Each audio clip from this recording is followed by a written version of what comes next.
Hey, as we open up, we're going to be in Genesis chapter 37 today, reading part of it. We're going to be doing this study of the life of Joseph. We're not going to cover everything about Joseph. We're going to take more kind of some snapshots of his life and take some lessons from things that we read about Joseph. Especially as it has the idea of how do you find God's strength during difficult times. During times of trial, times of testing that we have in our life. And I mean, just the last couple of years has been quite a time of testing and trial for a lot of folks. As we get into Joseph today, I want to ask you, have you done a lot of family history kind of things? Finding out about, things about your grandparents, great-grandparents. I mean, how far back have some of you gone with some of your family history? Till when? 1735. 1735. Man, that's great. Anybody want to top that one? 1640. 1640, yeah. All right. Well, we're getting even better. You want to try to outdo that one? Well, I can, but Francis' aunt was famous for her fruitcake. Yes. Oh, don't tell me. But there was a secret as to the ingredients that she put into it. Oh. Is that going to remain a secret this morning? Well, we can't absolutely I confirm. don't think it's true. The daughter completely denies it. And that's what you would expect. And I don't know how that connected with anything. No, but you find out interesting things about family history when you get into that. When I was in school, I went to one of my classes in school talked about family history. And we went back and I looked at my family history, I looked at Angela's family history, and we only went back to a couple of generations because y'all know that there are certain things that tend to get passed down from generation to generation.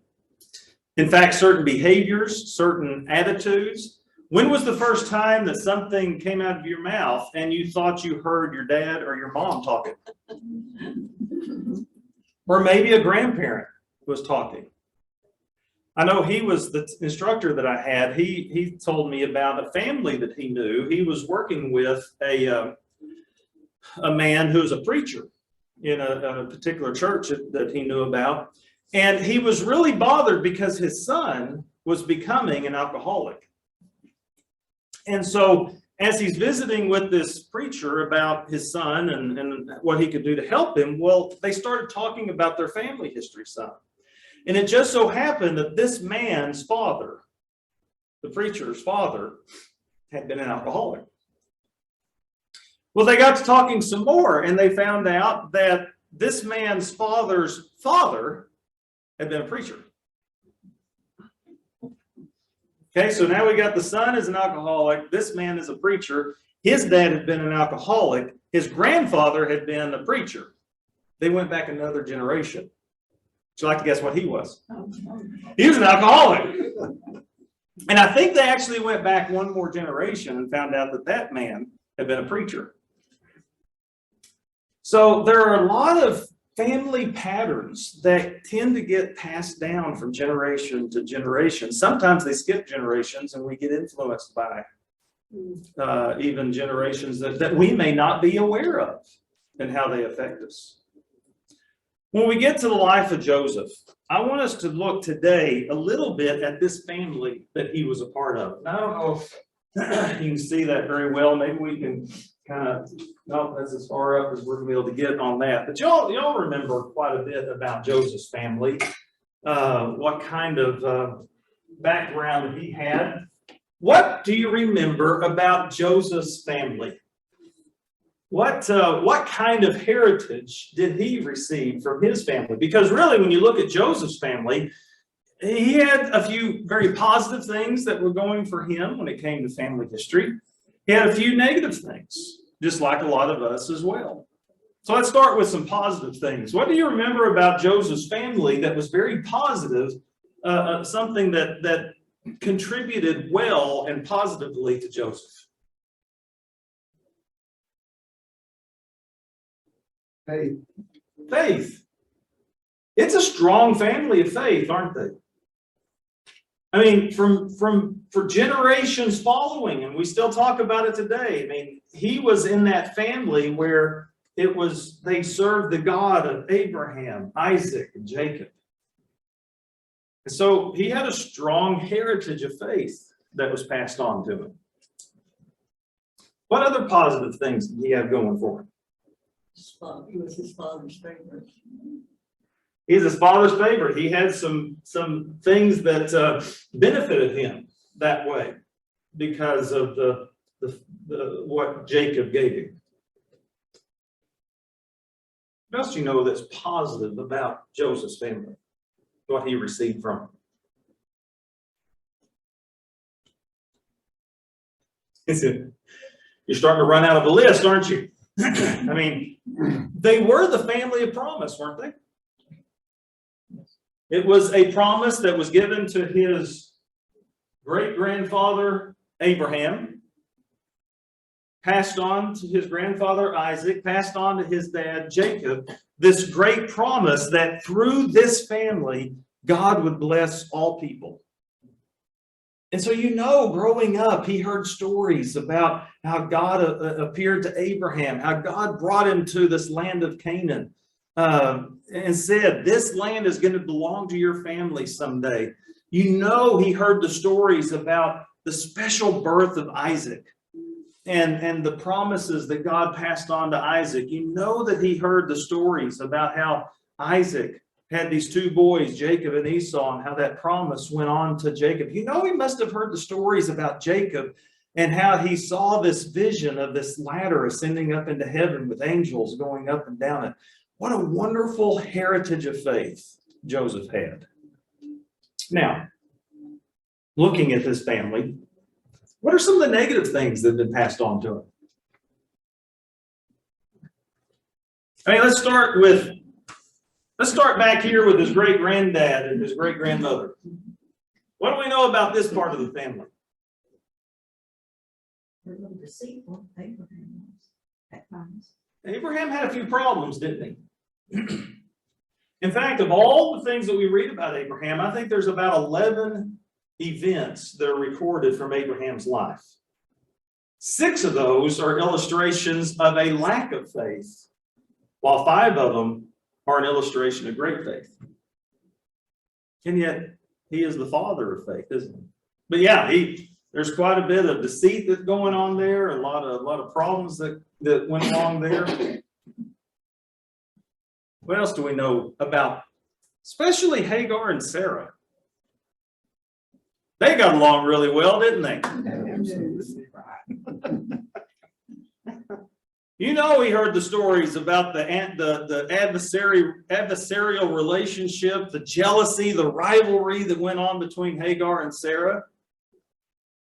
Whenever Sarah and Abraham decided to take God's promises into their own hands, and Hagar had this boy, Ishmael, and Sarah starts resenting. I mean, it's her idea, but hey, we're going to resent the whole fact that Ishmael came along. And then whenever Isaac is born, we know that Ishmael wasn't always very nice to Isaac. And so you had this conflict that rose up, and a conflict that we still have with us today, don't we? We see it in the peoples that were descended from those 2 lines.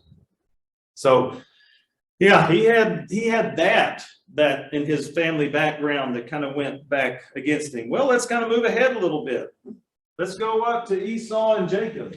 What do we know about this family relationship? Now, there was a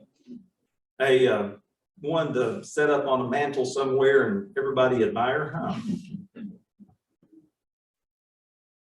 Esau likes soup. He did like soup. A little too much, didn't he? What kind of a man was Jacob? He had carried on some of Abraham's deceitfulness, hadn't he? In fact, when it was all handed out, I think Jacob probably got all of it. You remember Isaac also followed his dad's footsteps of being deceitful at times. He did the same thing with his wife, Rebecca, that Abraham had done with Sarah. So you tell people she's You're just my sister. Isaac had done the same thing. And here Jacob is, I mean, his whole name means deceiver, doesn't it? And his whole life was one of deception. He deceived Esau out of his birthright. With Rebekah's help, he got the father's blessing that really belonged to Esau. Then he goes off and he goes to Laban's house. Laban, of course, is Rebekah's brother. And Jacob finds this woman, Rachel, that he wants to marry. And Laban kind of turned the tables on him, didn't he? And deceived Jacob. And I'm still trying to figure out, how do you not know that you got the wrong woman on your wedding night?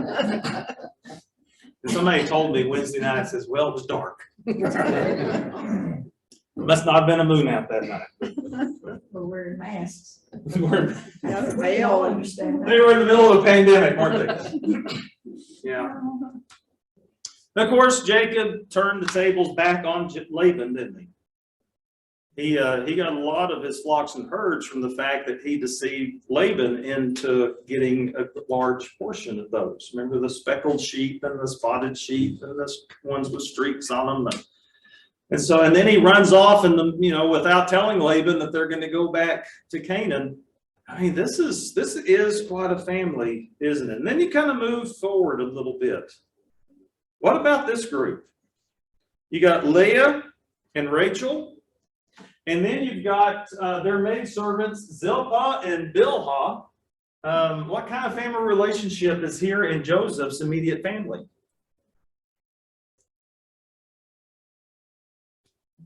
A lot of love, a lot of respect, a lot of thoughtfulness. A lot of wives. A lot of wives. There's the problem right there. I can't handle the one I've got. I can't imagine the 4. Yeah, you've got this rivalry that developed early on between Leah and Rachel, the 2 sisters. Of course, Leah starts having babies and Rachel can't have babies. And if you've known the folks, or if you've ever had struggles with having babies yourself, you know the problems that can bring up. And you got these 2 that are going along. And so Leah, she's having all these boys. And so Rachel says, hey, I'll give Jacob my maidservant and she can start having babies for me. And so when Leah sees that she can't have babies anymore, then she gives Jacob her maidservant so she can have babies for her. And then Leah's able to have babies again. And then Rachel, soap operas and other TV shows have nothing on this family, do they? See, my question is, as you look at this family, how do you expect Joseph to turn out? What kind of person do you expect Joseph to be? You would think he'd be deceitful. It could be deceitful. He'd carry that right along with his dad and his granddad and his great-granddad. Draw all that experience. That's the role models he's had, aren't they? That's the heritage that he's got.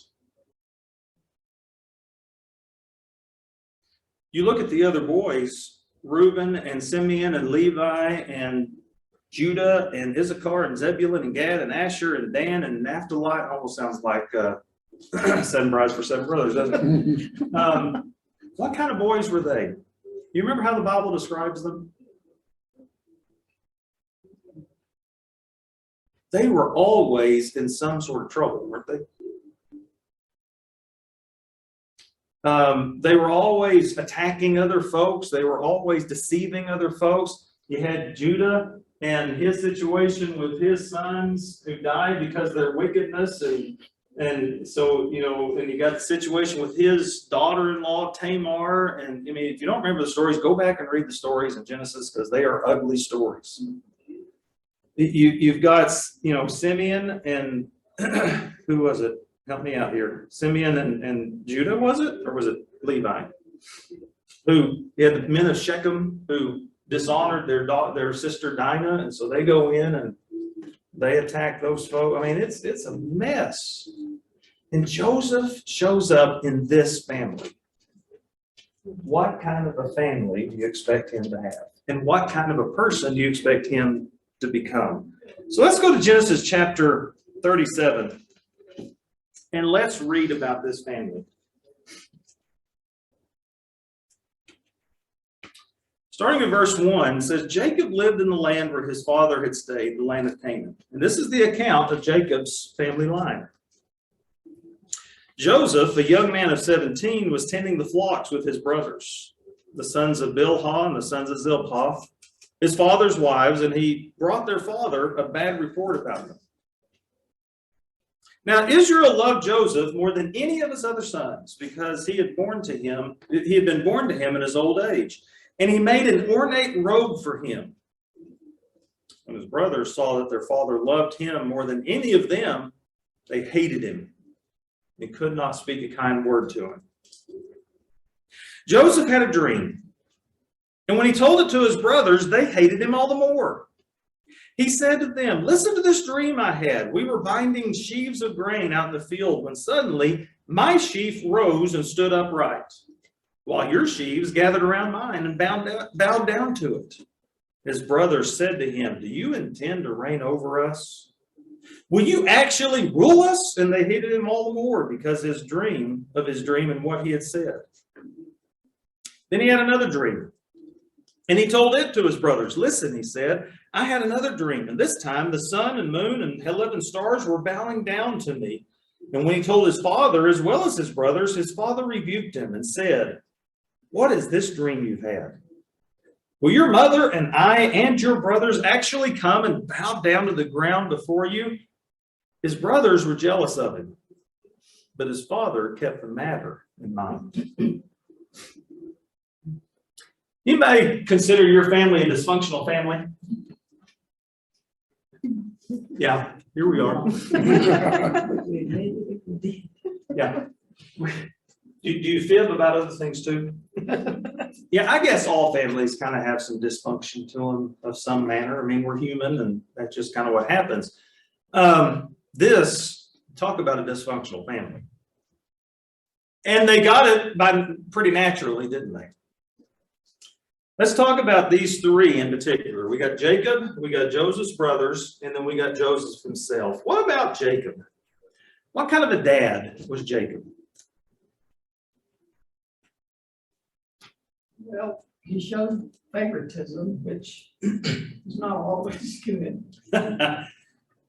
He played favorites, didn't he? He did. Started with Joseph. Later on, he would show the same kind of favoritism to Benjamin. How does that affect a family whenever somebody shows such favoritism? Jealous just makes for hard feelings.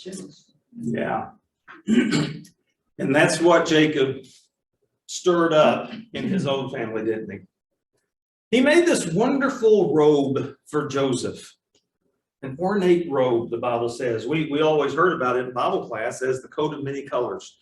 It was probably a couple of things about the coat. First of all, it probably had sleeves in it. Now, most of the time, if you gave especially sons coats of some kind, they would not have sleeves. Now, why would a coat not have sleeves? They could labor better. They could work better. The sleeves don't get in the way of the work that they're supposed to do. So when Joseph gets this ornate coat, with sleeves, what would that indicate to the rest of the boys? Give him work his order. Yeah, don't expect him to work like the rest of you guys. He doesn't have as many responsibilities. We also read over in, I think it's, where did I say, First Samuel, 2 Samuel. There's a story over in 2 Samuel 13 where it talks about how some girls in this royal family received ornate robes. It was a sign of royalty, of specialness. The other thing, because of that background, what it may have told the other brothers is that when it comes down to the inheritance and the family blessing, who did they expect to receive it? Joseph. Who deserved it, or who had the right to it? Maybe I'll say it that way. The oldest did. Reuben did. He was supposed to get the double portion. He was supposed to get the family blessing. But maybe it would go to Joseph. And would that be so unusual for this family? Not at all. Jacob had gotten the family blessing over Esau. Later on, we're going to find whenever Jacob blesses his grandsons, Ephraim and Manasseh, remember what he did with his hands? He crossed them. And Joseph says, oh, no, this is the oldest over here. And Jacob says, I know what I'm doing. And so maybe the boys also understood that Joseph was the one that was supposed to get the special blessing about this. And it made the boys mad. I don't know, maybe you lived in a family, either a family of origin where there was some favoritism that was in that family. Maybe it caused some issues in your family. Maybe you're in a family that, maybe some of us have sometimes shown favoritism sometimes. Favoritism is something that can really hurt relationships. Now, this Christmas time, and I guess this must have been 6 or 7 years ago. I've got 5 brothers and sisters. So there's 6 of us all together. And every Christmas, we've typically gotten together as a family with my mom and dad. Now my dad's passed away. We still get together with my mom, and we'll try to have a big family Christmas with her. And I forget what it was this year, why we did this, but they started handing out little buttons for each of the siblings. And when I got my button, it said, the favorite. And even though it was done in jest and kind of humorously, I got the feeling really quick that the rest of them, that's exactly how they felt. And of course, my answer to them was, well, do you blame them? Look at this. A little Joseph. It's just a little bit. Yeah, favoritism does not do well with families, do they? So, how do you get out of the problem of favoritism? How many days you spend in the well? I'm smarter than that. I can run faster than most of them. What was the question? What do we need to be doing in our families to make sure that we're not playing favorites? Try and keep everything equal. It's not easy. It isn't easy, is it? Love them all for what they are. Yeah. Well, and each child is different. I mean, I remember when the kids were little, I was trying to make sure that everything fell even for them. And it didn't always work. And now that they're older, it still didn't work. There were some things I could do for them, but I couldn't bless both of them in ways as adults. Yeah. That kind of stops right at that point. You're not always going to be able to be fair, but we've got to really work hard at not playing favorites, don't we? I know if you talk to this doesn't go further than this room. If you talk to my 3, you talk to Kayla and Matthew and Lori, Kayla and Lori will both tell you that Matthew was our favorite. And I have worked my brain trying to figure out how that happened, why they got that idea, because I still don't see it, but that's what they'll tell you. And so I've really had to work really hard to make sure that I'm loving them for who they are, celebrating the differences in each of them so that they don't feel that way, that he's the favorite. Now, Angela, she had a different approach.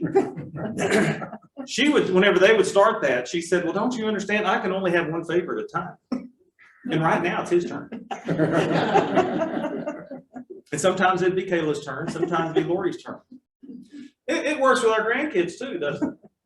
It's real easy to start playing favorites. Maybe one of them isn't behaving quite like they should. And so you really start showing favoritism to maybe one that does act a little bit better.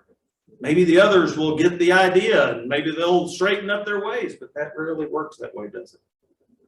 Personalities are different too. I mean, they can be easygoing or they can be ones that aren't so easygoing. Yeah. And it's easier to understand that one that's easygoing than it is to try and deal with the one that is constantly challenging you. Well, there may be certain things that they have certain interests that are similar to yours. I know for a long time, I felt like my dad showed favoritism to my older brother.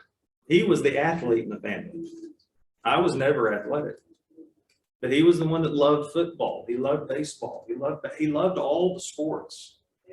And so, and maybe there was a little bit of feeling there that maybe I just wasn't quite good enough. See, the problem with favoritism is that it puts the relationship based on performance. How well are you able to perform or meet a certain standard before I love you? How smart you are. That can do it, can't it? In some, I mean, everybody is good at something that Can you make the good grades? praise them and the other one. I don't quite do the same thing. I don't find their strengths and praise them in the same way. My mother-in-law always baked the favorite dessert of each of the siblings in the family. So there's cherry, pecan, chocolate, mince meat. Lots of them out there. Everybody was pleased. Angela's mom tried to do the same thing, but she'd always fix her brother's favorites when Angela would come, and she'd always fix Angela's favorites when he would come. So she tried, she just couldn't quite keep them straight. Yeah. That's Jacob. What about Joseph's brothers? What was that? How did they act? How did they respond to this family dynamic that went on? We're naughty. Oh, They hated him, yeah. and that doesn't get much worse than that. Plot to kill him. When you read in scripture here, it says, verse 4. I mean, how many times in this story does it say they hated their brother? They hated their brother. And hated him even more. It just kept getting worse. Notice verse 4, when his brothers saw that their family loved, his father loved him more than any of them, they hated him and could not speak a kind word to him. And literally what that says is they could not speak a word of peace to him. They couldn't May even. have been involved. What's that? The mothers may have been involved also. You think they had some going in that too? Right. Think maybe they had some resentment toward the other boys? Yeah, because of their rivalry. I mean, and who's to blame them? I mean, they've been set up for this.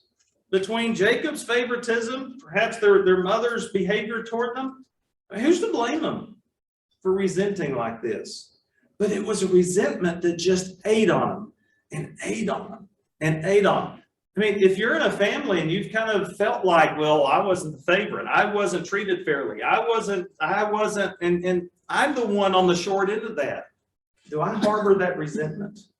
That anger. And that can last for an awful long time, can't it? I've got one sibling that she typically holds on to that resentment. And it doesn't matter what family gathering we have, her conversation will always turn to, well, whenever we were young, they did this to you and they did this to me. And yeah, parents make mistakes, don't we? Do we harbor that resentment? The kids do, but the parents may not. Sometimes parents don't even know what they've done No. until one of the kids say, well, you've done this. And a lot of kids don't want to admit to a parent until you're much older, and then really makes you feel bad after all those years. Yeah. And most parents I know do the best they know how. We're not going to be perfect, but most parents I know do the best they know at the time. Can kids learn that forgiveness for past perceived wrongs? Some do, some don't. Maybe if a parent steps in and tries to make a change and try and do better with that, maybe they would. I mean, To acknowledge it. yeah, it's not ever gonna, it's not gonna be right away, Yeah. because there's still that feeling that's still there, that's gotta be gone, and you've got to feel like, okay, I really am loved, I really am cared about, I really do You know, because if it's built up for years, you know, you really have to work at it. Mhm. Like you would a marriage, at anything, friendships. But at some point, it's gonna be the responsibility of the one who holds the resentment to let go of it. Even if the parent doesn't. Otherwise, it just eats and it controls, like it did in this family. I mean, don't you love these brothers? They did have some sort of a conscience, didn't they? You read the rest of the story in chapter 37, and they get so upset with Joseph that they decide, what's the first thing they decide? How are they going to handle this situation with Joseph? They're going to kill him. How many times I said that about my younger siblings? I'm just going to kill them. But then they had a change of heart, didn't they? They softened, and they decided what instead? Just put them in the well. Yeah, we'll just leave him for dead. Yeah, We're not going to kill him. We're just going to leave him down in there. so, And then they started feeling kind of guilty then, and they decided to really be generous toward him. What did they decide then? Instead of selling, we're going to make a slave out of him. Just get him out of our house. Yeah. Get him. Then he's not our problem anymore. Yeah. Resentment can lead to all sorts of evils in those relationships, can't they? Am I harboring some resentment, either in my family or with somebody else, that is really harmful on somebody else, but even on my own heart, my own spirit? And notice Joseph, because Joseph plays several parts in this family as too. He is the family hero, isn't he? You ever had that one person in the family, he was the hero, couldn't do any wrong? There you have Joseph. He's not expected to work. He's not expected to do anything wrong. He's also the family spy, isn't he? He's the informer. See, he brought their father a bad report about them. I wonder how often he did that. And he is also the family victim, isn't he? He is the one that all of the resentment, all the abuse is heaped on. Now, we're going to be looking more at Joseph in this study, so we're not going to go a whole lot further with this except to say this. As you look at this family again, and you look at the family dynamic, whoops, it went off, didn't it? Somebody's going to have to tell me, because I can't see. I don't have the eyes back here. Angela developed them. I never did. When you see these family dynamics, you see this dysfunctional family going on, how would you expect Joseph to turn out? I think if he hadn't have been sold into slavery, he might have been a different person. But after he was sold into slavery, God was able to mold him and make him into something different than what he was. Because he started out probably being a pain in the neck to his brothers constantly, even though he may have been truthful. What he said, what he did, may have been truthful. Different ones have really had a different take on Joseph in this chapter. Some see him as kind of a brat, kind of spoiled, kind of, yeah, little goody two shoes, kind of a. Well, he had the dreams, but did he need to tell the brothers the dreams and exactly what that meant was going to come about? God gives him these dreams. Yeah, why did he tell his brothers? But he's got these 10 older brothers. Doesn't he know they can beat him to a pulp? Apparently not. He's either just really naive or he's really a brat, or a little bit of both. Smart guy. A smart brat? Maybe he could run faster than the others, huh? I'm going to tell Daddy. But after he's sold into slavery, even then, what kind of a guy do you expect him to turn out to be? I mean, one that has lived in the lap of luxury, one who has been the favorite, and now he winds up in slavery in Egypt. How would you expect him to turn out? He's not doing any work. Ah, I'm too good for this. you'd expect maybe some resentment to build up in him, some bitterness. So how is it, because we know the rest of the story, how is it that Joseph is able to turn out like he did? In spite of the family that he was a part of. Now, God gives him these dreams.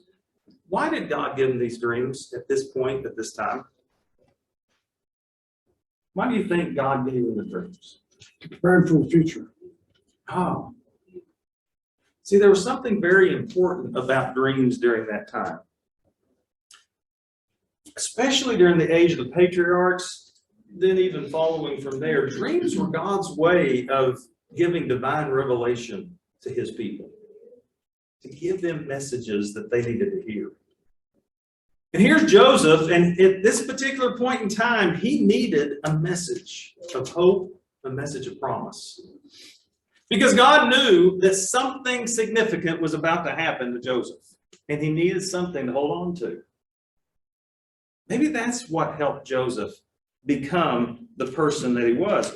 What Joseph's dreams did was give him a promised future. That in spite of how bad things become, in spite of the way things may turn out for you, Joseph, there is something better that's coming. But Joseph didn't know that at the time, though. No, he didn't understand how it was all going to work out, did he? Wonder if he knew that these were from God and that this meant something significant for him.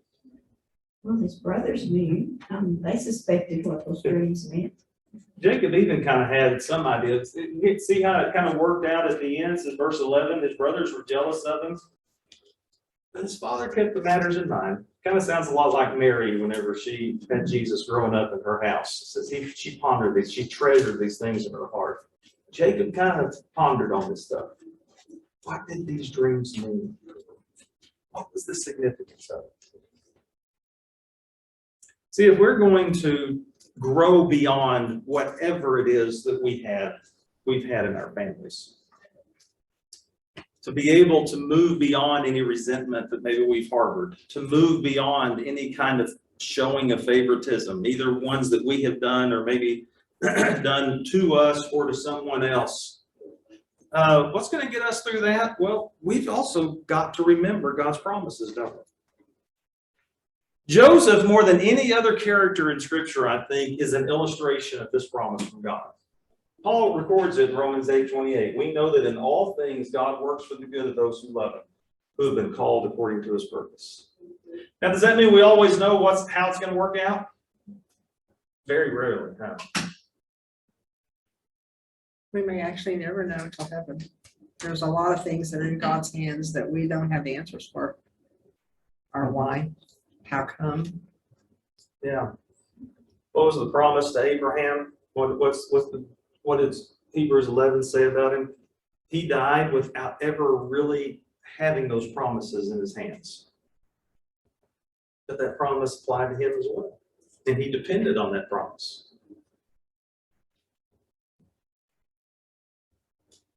How do we live in such a way that we rely on those promises? See, here's some of the questions for us. Number one, what have you tended to blame on your family of origin?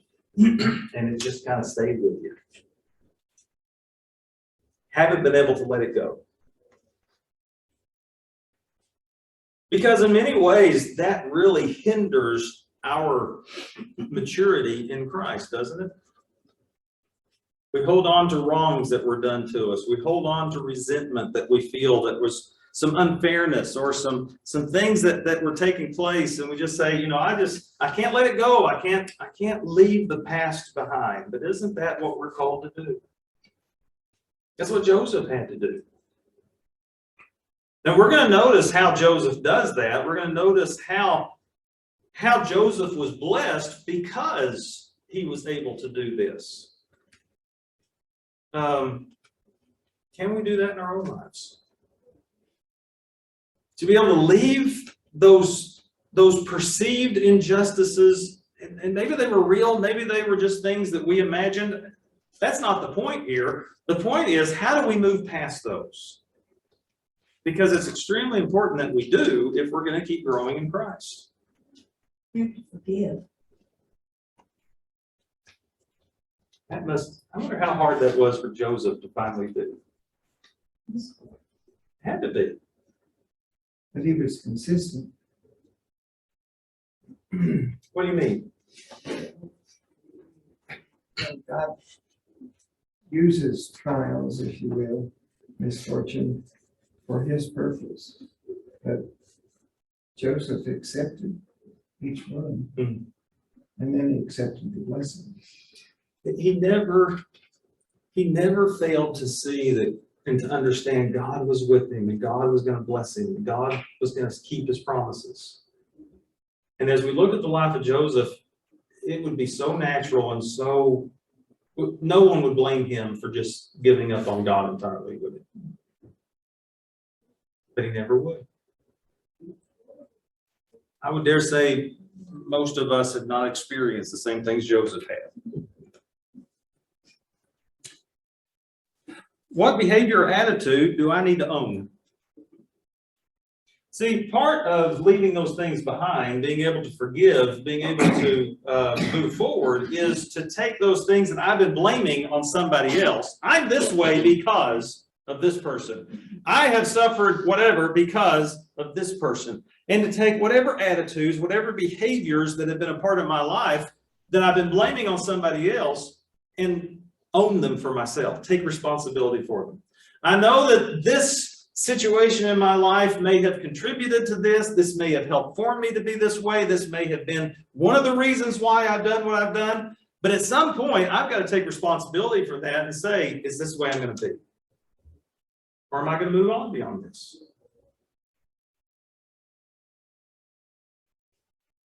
Because when I failed to do that, I failed to mature. I failed to experience the joy that God has for me in my life.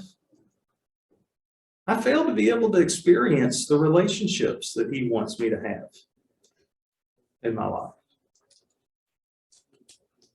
I think whatever you feed into your heart is where you're going to go with it. I mean, there are times when I just would relive something and relive something and relive something.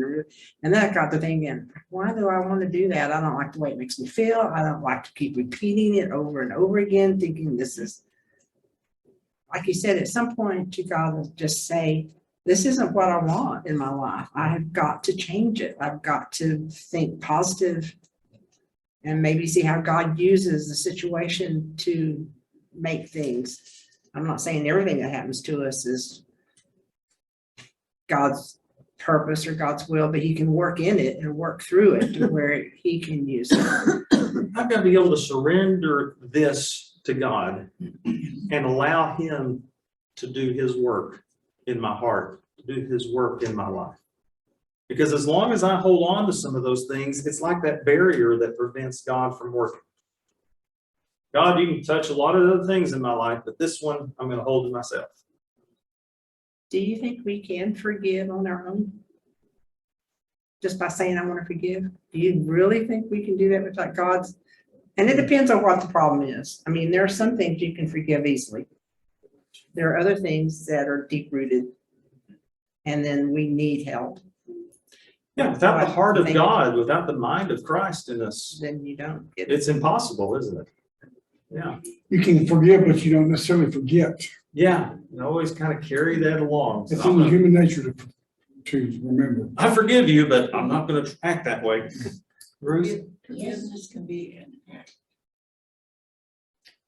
It can be. Doing good. Sometimes that's the only way you get back. Sometimes you have to fake it until you make it. Yeah. For some reason that I don't understand at all. I keep thinking about Benjamin. Bless his heart. It is left out. I wonder how he was affected, what his position was. Was he, I just wonder, do you have any ideas or any thoughts on him? Well, let's keep our eyes open on that. See if the story gives us any indications on that. I don't remember any. Yeah. It's kind of like he's just there. He's the baby. He gets forgotten. What did the brothers do to him? Yeah, let's keep our eyes open because I think there's probably some indications, maybe not directly, but we can kind of get some ideas, I think, as we go through the story. So we'll keep that one in mind. Finally, how have you been known to show favoritism? And that could be in your family. It could be as a parent. It could be as a grandparent. It could be just in other relationships that you have. And yeah, we're going to have best friends. We're going to have good friends. We're going to have close acquaintances. But do I allow favoritism to affect the relationships God's given me in my life in that negative way? Where our relationships are based on how good can you be? How smart can you be? How can you measure up to a certain level that I expect before I'm going to show you my love, before I'm going to give you my love? Or am I going to be more like God as a father who loves unconditionally? Remember what Scripture says about God. He is no respecter of persons. There is no favoritism in God. And that's what He wants in our lives as well. And then thinking about Joseph, because Joseph went through some really difficult trials in life. Again, things that most of us will never experience in our own lives, and yet we know the end of the story. He was able to come out on the other side of those very strong. But do we wait for the trials and the difficulties before we prepare for them? Or do we prepare during the good times for what's going to happen during those bad times? And if I'm one of those in a trial or a difficulty right now, how am I relying on the promises of God to help me through those?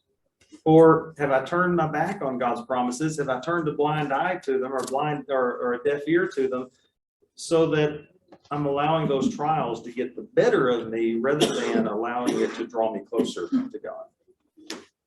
So that's where we're going. Start reading ahead, start with chapter 37 and go through the rest of the book of Genesis. Start looking at Joseph's life, and we'll come back next week and start looking at how some of these trials begin and what Joseph does with it.